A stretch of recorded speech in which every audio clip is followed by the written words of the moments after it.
Shalom, selamat pagi saudara-saudara. Apa kabar saudara hari ini? Saya percaya saudara ada dalam sukacita Tuhan. Marilah kita berdoa, membaca dan merenungkan firman Tuhan sebelum kita beraktivitas hari ini. Mari kita berdoa. Tuhan Yesus, kami bersyukur di hari yang baru ini karena Tuhan Yesus telah membangunkan kami dari istirahat tidur kami. Terima kasih atas pertolongan Tuhan. Ketika kami melepas lelah istirahat tidur, kami bersyukur untuk pagi yang indah ini. Tuhan memberikan kepada kami kehidupan di hari yang baru.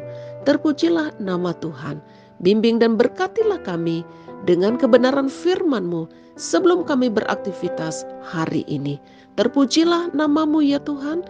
Di dalam nama Tuhan Yesus Kristus kami berdoa dan mengucap syukur. Amin. Saudara-saudara, pembacaan firman Tuhan pagi hari ini terambil dari Injil Lukas pasal 19 ayat yang ke-8. Marilah kita membaca bersama-sama.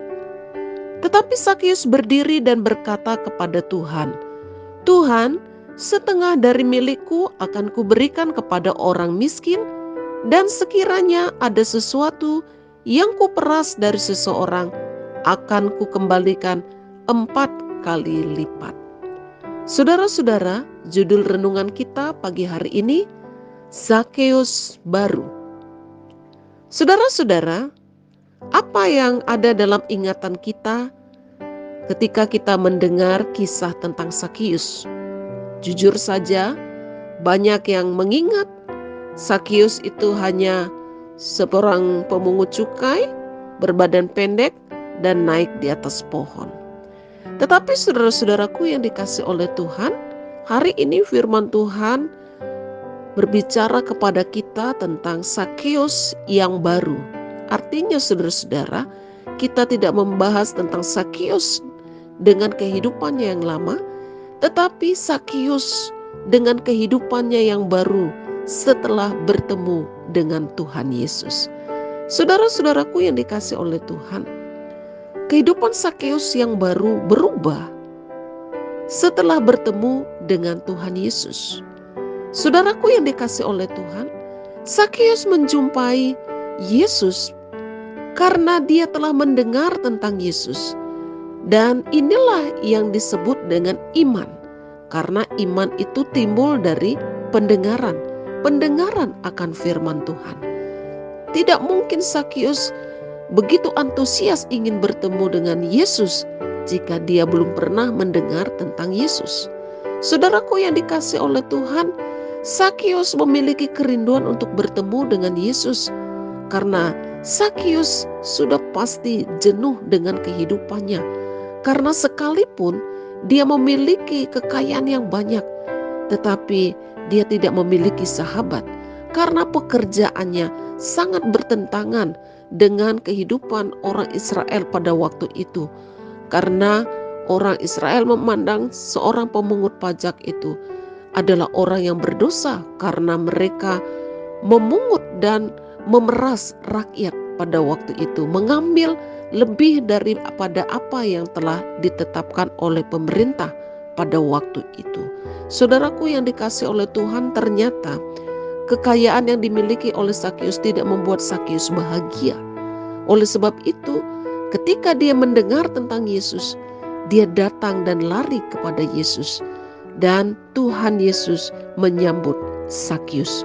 Saudaraku yang dikasih oleh Tuhan, ketika Yesus menumpang di rumah Sakeus, Sakeus dengan senang hati membuka pintu hati dan rumahnya, menerima Tuhan Yesus dan menjamu Tuhan Yesus di rumahnya.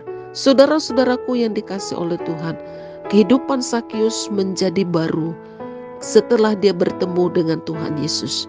Setelah Sakeus dengan sukacita menerima Yesus di rumahnya.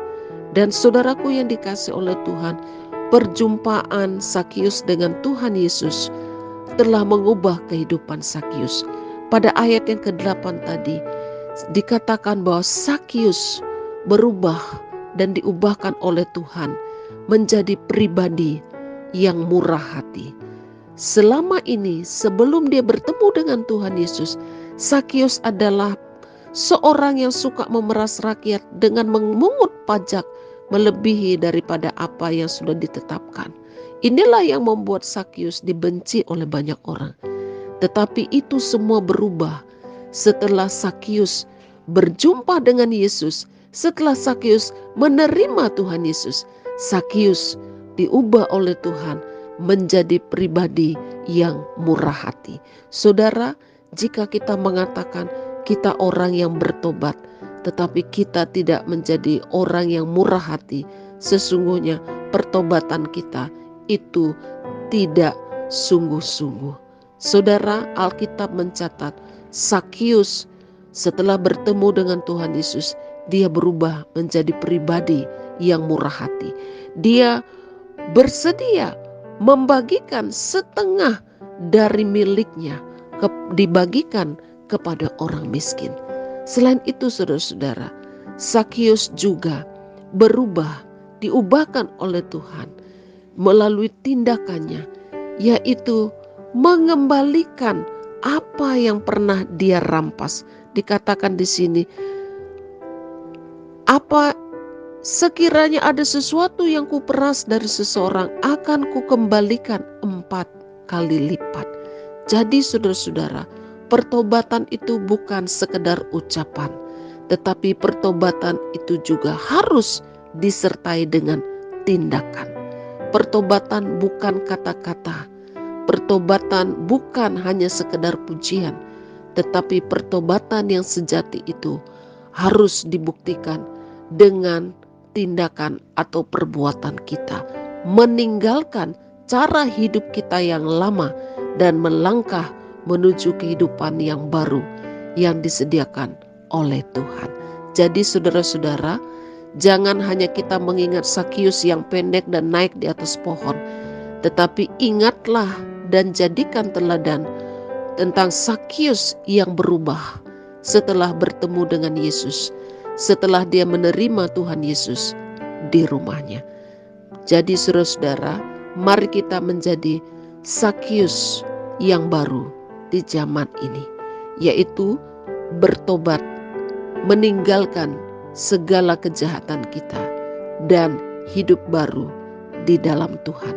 Bertobat melalui tindakan kita, melalui perbuatan kita. Hidup sesuai dengan apa yang dikehendaki oleh Tuhan. Itu akan dapat terjadi dalam hidup kita jika kita mencari Yesus dan menerima Tuhan Yesus dalam kehidupan kita secara pribadi. Nah, saudara-saudaraku yang dikasihi oleh Tuhan, biarlah melalui firman Tuhan pagi hari ini akan menolong kita supaya kita hidup dalam pertobatan yang sejati seperti Sakius setelah dia bertemu dengan Tuhan Yesus. Tuhan menolong kita melakukan firman-Nya. Amin. Mari kita berdoa.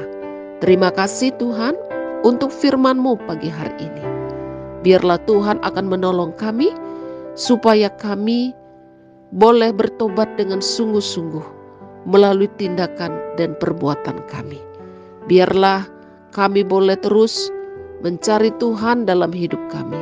Hadirlah Engkau dalam kehidupan kami dan keluarga kami.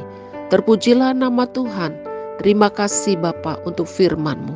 Pagi hari ini hamba berdoa, menyerahkan seluruh kehidupan jemaat Tuhan, GKO Solo Fide Sentani, dan juga saudara-saudara kami yang sudah dengan setia ambil bagian dalam renungan setiap pagi.